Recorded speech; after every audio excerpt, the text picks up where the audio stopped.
ইহুদের আলেমটা আবু বকরের কাছে গিয়ে বলল,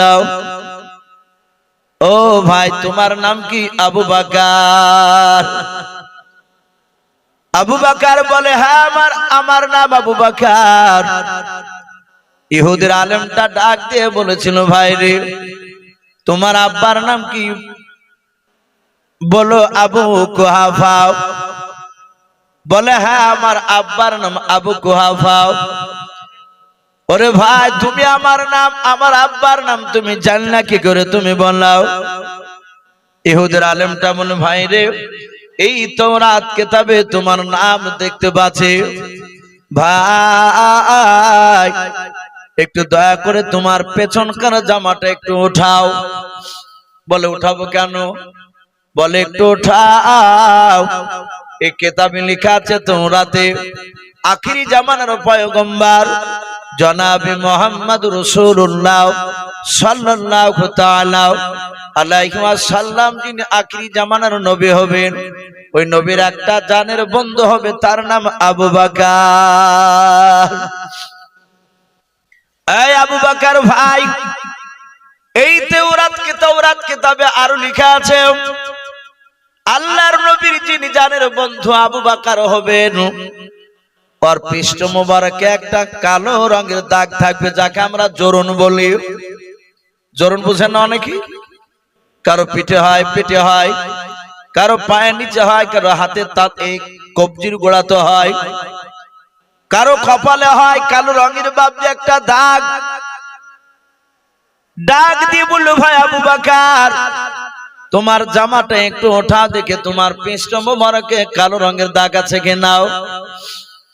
ইহুদের কথা শুনে আবু বকর তিনি রেগে গেলেন, ডাক দিয়ে বলেন, ভাই আমার পৃষ্ঠ মোবারক তোমাকে দেখাবো না, আমি তো জামা তুলবো না। ইহুদের আলেম ডাক দিয়ে বলল, ভাই রে তোমার পিঠে যদি কালো রঙের দাগ থাকে, সারা পৃথিবীর মানুষ একদিকে হয়ে তোমার সাথে আর আখিরি জামানার পয়গম্বর রাসূলুল্লাহ সাল্লাল্লাহু তাআলা আলাইহি ওয়াসাল্লামের সাথে বন্ধুত্ব কেউ কাটাতে পারবে না। বলুন সুবহানাল্লাহ। পারেও নি। আবু বকর ঈমান আনার পরে রাসূলের কাছ থেকে আলাদা করতে পারেনি। নবীকে মেরেছে মক্কা নগরে, নবী সেই জায়গায় দাঁড়িয়েছে নামাজ পড়ার জন্য, আর উতবা সাইবা আবু জেহেলের লোক ওরা দড়ির ফাঁস করেছে, নবীজির গলায় ভরে দিয়ে দুই দিক থেকে ফাঁস টানছে, রাসূলের গলাকে টাইট করে দিচ্ছে। নবীর চোখ দুটো মোটা হয়েছে, জিভটা একটু বড় হয়ে বেরিয়ে গেছে, ওরা মেরে ফেলবে। কেউ গিয়ে বলেছে, আবু বকর তোমার বন্ধুকে মারতেছে মক্কার মসজিদে। এই আবু বকর তুমি দূরে যাও, নাহলে তোমার বন্ধুকে আর বাঁচাতে পারবা না। আবু বকর দূরে গিয়ে বাপজি রাসূলুল্লাহকে পাজা মেরে বাপজি জোরে ধরলেন, গলা থেকে বাপজি ডানা হাত নিয়ে বাপজি আপনার গলার দড়িখানা বাপজি ছুটে দিলেন। নবীজিকে বাপজি স্বর্ণ করে তুলে নিয়ে গিয়াও মসজিদের পাশে একজন সাহাবার বাড়িতে বাপজি বললেন, ভাই তুমি নবীজিকে একটু দেখাশোনা করাও, নবীর মাথায় পানি ঢালো, আল্লাহর নবীজিকে সুস্থ করো, আমি একটু মসজিদ থেকে ঘুরে আসি। আবু বকর মসজিদে দাঁড়িয়ে হাত ওখানা জোড় করে বলেছিল, ও মক্কার মানুষেরা, ওরে উতবা সাইবারা, আমার সন্ত কোনো অন্যায় করে না, আমার নবীকে কেন তোমরা মারিলে? আল্লাহর নবীকে কেন তোমরা মারিলে রে ভাই? নবীজিকে তোমরা আর মেরো নাও। উতবা সাইবারা বলল, মুহাম্মদের বন্ধু আবু বকর এসেছে, ওকে মারতে থাও। সব বেঈমানের বাপকে মসজিদের বাইর থেকে বাতুর ছুড়ে ছুড়ে আবু বকর নবীর হয়ে বাপকে কথা বলতে গিয়ে আবু বকরকে মারতে লাগলো।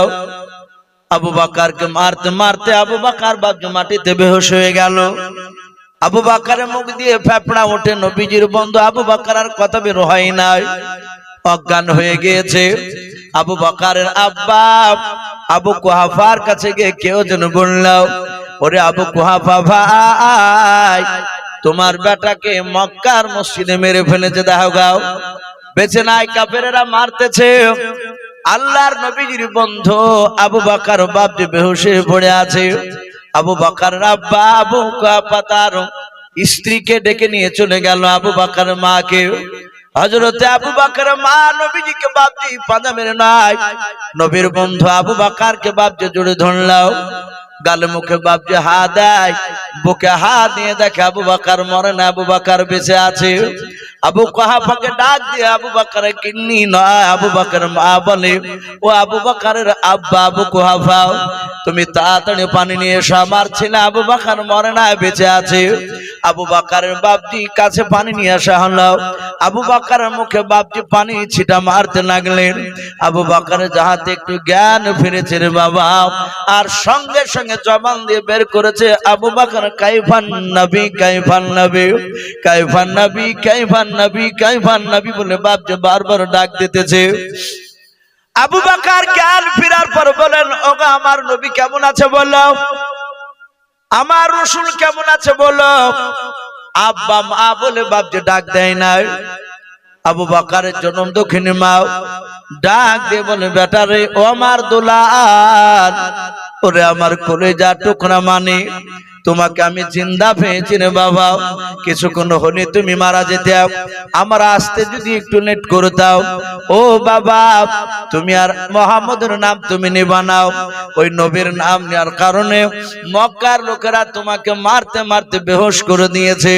ওরে আমার বেটা, বাঁচতে চাইলে ওই নবীর কাছে আর যাবা না, নবীর সাথ ছেড়ে দাও। আবু বকর ডাক দিয়ে বলে, মা খবরদার তুমি ওই কথা জবান দিয়ে বের করো না রে মা, কাফেরেরা মেরেছে, যত আঘাত পেয়েছে রে মা, তার চেয়ে বেশি আঘাত পাবে নবীর কাছ থেকে তুমি আমাকে যদি দূরে সরিয়ে নাও। ওগো আমার মা, শুনে নাও, আমার চোখ দুটো দিয়ে যদি তুমি দেখতে আর মা, তাহলে তুমি কখনোই তুমি নবীর কাছ থেকে দূরে সরে যা, এই কথা বলতে নাও। আল্লাহর দরদি নবী জনাবে মুহাম্মদ রাসূলুল্লাহ সাল্লাল্লাহু তাআলা আলাইহি ওয়াসাল্লামের বন্ধু আবু বকর সঙ্গে সঙ্গে ডাক দিয়ে নবীকে বলেন, ও নবীজি, আপনি আমাদের কাছে অন্যায় করে নাই, আমি পয়গম্বরের বন্ধু আবু বকর, আমি আপনাকে সর্বপ্রথম না চিনার কারণ আমি বড় ধরনের বেয়াদবি করে ফেলেছিলাম। ওগো রাসূল, আপনি আমার কাছে ক্ষমা চাইবেন না, আমি আপনাকে ক্ষমা করে দিয়েছি, আপনি আমাকে ক্ষমা করুন, আপনি অন্যায় করেন।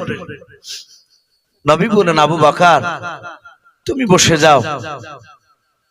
হযরতে আবু বকর সিদ্দিক রাদিয়াল্লাহু তাআলা আনহু, আবু বকর তিনি বসে পড়লেন। বিশ্ব নবী বলেন, হাত উঁচু করে ওমর। ওমর বিশ্ব নবীর বাম পাশে বাপজি বসা ছিল। ওমর নবীর হাত ওখানা বাপজি জুড়ে ধরলাও, ডাক দিয়ে বলেছিল, ও নবীজি, আপনি কেন আমাকে হাত ধরে ডাকলেন বলেন? আমি আপনার হাত ওখানা ধরে আছি। আল্লাহর নবী বলেন, আবু বকর নাই ওমর, আমি হাতে দ্বারাই, জবানে দ্বারা, পায়ে দ্বারাই যদি তোমাকে আঘাত দিয়ে থাকে, ওরে আমার ওমর, তুমি দয়া মেহেরবান করে আমাকে তুমি ক্ষমা করে দাও যদি আঘাত দিয়ে থাকে, আর নতুবা তুমি হাজার হাজার সাহাবার সামনে বদলা নিয়ে নাও, প্রতিশোধ নিয়ে নাও। ওমর নবীজির হাত ওখানা বাপজি ছেড়ে দিয়াও। ওমর নবীজির পা দুখানা জোরে জোরে কাঁদেন আর বলেন, হুজুর, আমি আপনাকে না চিনার কারণে নবী গো, আমি আপনাকে তলোয়ার নিয়ে আপনার মাথা কাটতে গিয়েছিলাম, এটা চরম বেয়াদবি করে ফেলেছিলাম। হুজুর, আপনি আমাদের কাছে অন্যায় করেন নাই নবী, আমি আপনার বন্ধু ওমর হাজার অন্যায় করে ফেলেছি নবী গো, দয়া মেহেরবান করে আপনার পা দুখানা জোরে ধরি হুজুর, আপনি আমাকে ক্ষমা করে দেন। ওমরও ক্ষমা চাইছে। বাপজি আর একটু বসি, রাত্রি 11টা 20 পার হতে চললো। প্রায় জায়গাতে এখন দেখা যাচ্ছে রাত্রি 11টার পর মানুষ আর থাকছে না। তাই ভাই আমি বলবো বাবজি ভাইদেরকে, রাত্রি অনেক হয়েছে, আপনারা আর কিছুক্ষণ বসুন, ইনশাআল্লাহ আমার পরে আরেকজন বক্তা রয়েছে, আমিও জালসার কমিটি ভাইদেরকে বলবো যে আমার পরের বক্তাকে একটু ডেকে নিয়ে আসা হোক। এসে বসলে মানুষরা দেখবে যে না আরেকজন বক্তা আছেন, তার কিছু শুনে ইনশাআল্লাহ দোয়া নিয়ে বাড়ি যাবো। বাবজি আমরা আখিরি দোয়া নিয়ে বাড়ি যাবো ইনশাআল্লাহ। তো নবীজির সাহাবা আবু বকর, উমর, রাসূলের পা দুখানা ধরে উমর বলছেন, হুজুর আপনি আমাদের কাছে ক্ষমা চাইবেন। ওগো নবী, আপনি অন্যায় করেননি, অন্যায় আমরা করেছি। উমর বলছেন আমি তলোয়ার নিয়ে কাটতে গিয়েছিলাম আপনাকে। ওগো রাসূল আপনি আমাদেরকে মাফ করে দেন। আল্লাহর নবী যে ডাক দিয়ে বলেন, উমর রে আমি ক্ষমা করে দিয়েছি তোমাকেও। উমর তুমি বসে যাও। উমর নবীর বাম পাশে বাবজি বসে পড়ল। আল্লাহ রাসূল হাত দুখানা জোড় করে বলেন, ওসমান গনি সাহাবা তুমি কোথায় আছো, দাঁড়িয়ে যাও। ওসমান গনি রাদিয়াল্লাহু তাআলা আনহু তিনি দাঁড়িয়ে গেলেন। আবু বকরের মতো বাবজি ওসমান গনির কাছে বাবজি ক্ষমা চাইলেন। নবী বলেন আলী দাঁড়িয়ে যাও। আলীর কাছে বাবজি ক্ষমা চেয়ে নিলেন। সব সাহাবারা বসে বসে বাবজি তারা অবাক হয়ে গেল, নবীজি ক্ষমা চাই। যেই নবীর ডান দিকে বাম দিকে সামনে পেছন দিকে কোনো দিকে গুনাহ নাই, আল্লাহর নবী চারিদিকে বাবজি পাক। নবীর সাহাবারাও সবাই মিলে বাবজি দেখতে লাগলেন। নবী ক্ষমা চাই। আবু বকর নবীর হাত দুখানা জোড় করে বলেছিল, হুজুর আপনি এভাবে প্রতিটা সাহাবার কাছে ক্ষমা চাইবেন না। নবী আমরা আপনার কাছে অন্যায় করেছি, আপনি তো অন্যায় করেন নাই। ওগো নবীজির সাহাবারা সকলেই বসে আছে। আল্লাহর দুরূদী নবী ডাক দিয়ে বলেন, ওগো সাহাবা আবু বকর কি বলতে চাও বলো। বলে নবীকে আপনি এক এক করে সাহাবার কাছে এভাবে ক্ষমা না আছে। নবী আপনি ক্ষমা চাইছেন আমরা আবু বকর, আপনি তো জানেন সবাই আমাকে বড় সাহাবা বলে মানে। ও নবী যে শুনে না, আমি আবু বকর সব সাহাবার পক্ষ থেকে নিয়ে নবী গো আমরা আপনাকে মাফ করে দিলাম।